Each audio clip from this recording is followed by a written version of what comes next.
আরে আসলাম ভাই, আপনি বিড়ি খাচ্ছেন? এটা কি বিড়ি ভাই? এটা তো বিড়ি, ডারবি বিড়ি। এত দামি সিগারেট খাচ্ছেন ভাই? কি করবো ভাই, এ বিড়ি তো এটা অত দামি, সবাই খাইতে পারে না।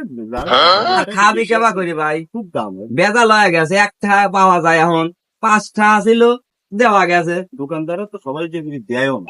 এই 10 টাকা ঠিকই দিয়ে কইছেন আপনি। 10 টাকা দিয়ে আছি, তাই তুই ওজন মারে আর এইটি সবাই ভালো হইছে ভাই। সবাই তো আর এভাবে না ভাই না, নিতে পারে না। এখনকার সবাই যুব সমাজ ভালো হবে, সিগারেট টিকাট খাওয়া বাদ যাবে। হ্যাঁ। সরকার সুন্দর একটা কাজ করছে ভাই, ডার্বি সিগারেটের দাম 6 টাকা বানায়া হ্যাঁ।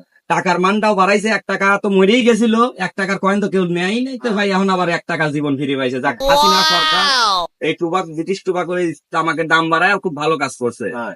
কারণ 1 টাকা আবার বাইসে গেল ভাই। তুমি আইসাও এনে, তুই তো